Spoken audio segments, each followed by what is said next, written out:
In the last video, I read from a channeling from my archives of a young man who died of a heroin overdose. 2 months later, I was asked to do a second reading for his young wife because she was seeing signs that he was around. And so I did. And this is what he had to say. This was taken on August 10th, 2017, so approximately 2 months or so after he passed away. And he said, "To my dear family and friends, I want to let you know that my healing time in what is called the in-between stage is progressing very well. I'm learning so much that I did not know.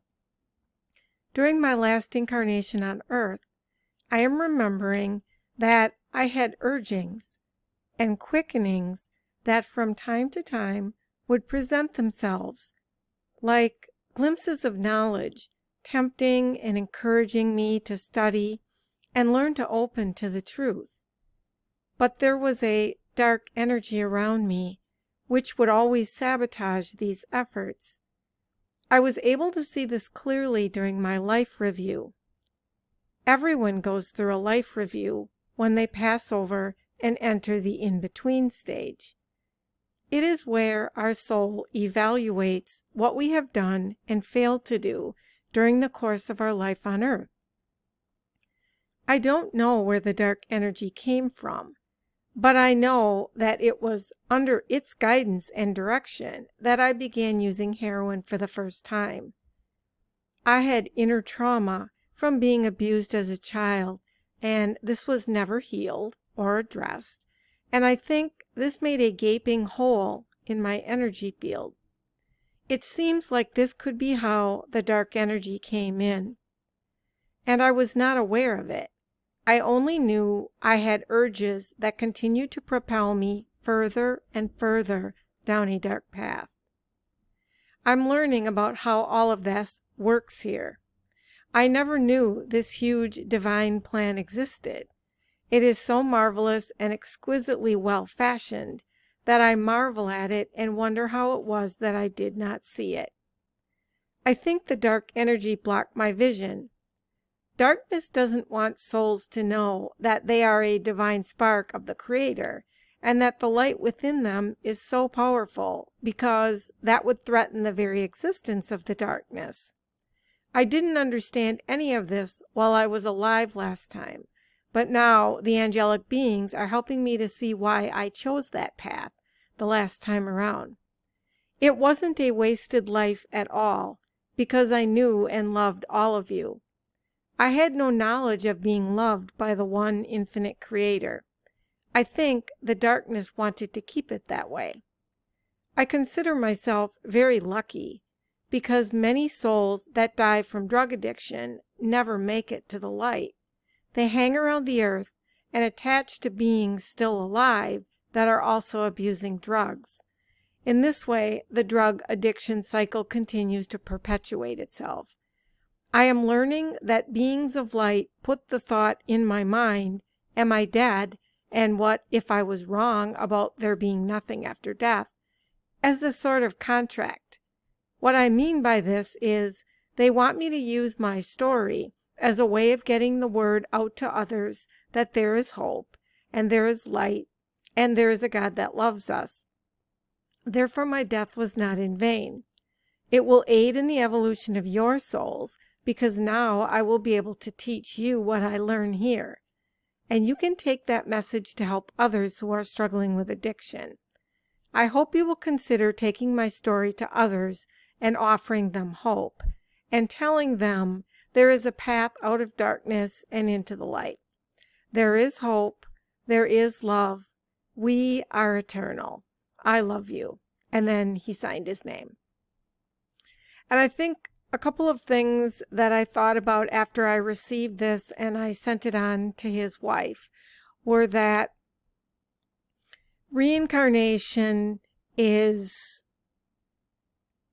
a sort of a trap that souls get encased in if they are consciously unaware of how spiritual evolution of the soul really works.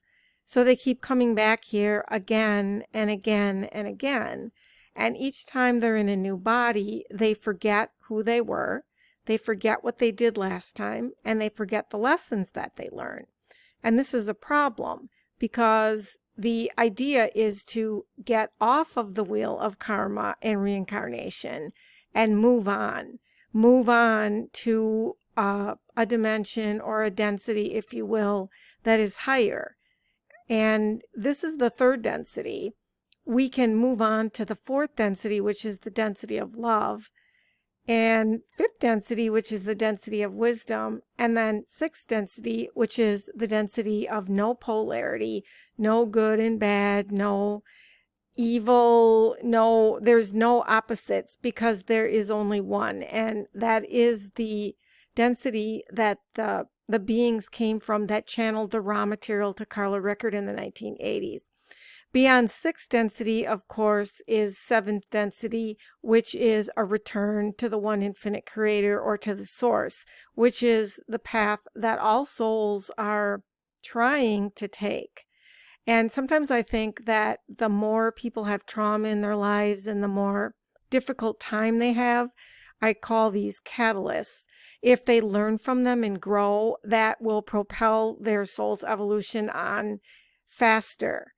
And sometimes it seems like the people who are here on vacation and they never have anything bad happen to them and never have to face anything, they aren't really growing spiritually at all, and they're not progressing.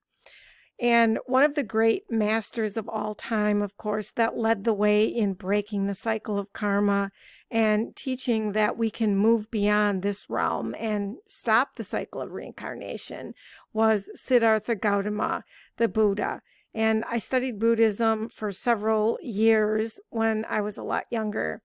And at one point I read the Tibetan Book of the Dead, and it was a very, very enlightening read where I learned that one of the things that people in a place like Tibet have over people in the Western world is that they don't have such a fear of death, and they think about death and they think about preparing themselves for death, where in the West we run from the idea that we are going to die, and we don't spend our lives, most of us, preparing for that time. And according to the Tibetan Book of the Dead, the more we can acknowledge that death is a part of life and prepare for it, the better our death can be. And this is a concept that is relatively foreign to people in the West, but it is one that I think is very, very significant. And that if we embrace this concept, instead of fearing death, preparing for it, and thinking about how our souls can evolve over time while we're here and learning from our mistakes, we can break the cycle of reincarnation and eventually become enlightened like Siddhartha did and move beyond this realm and the wheel of karma. That's all for today.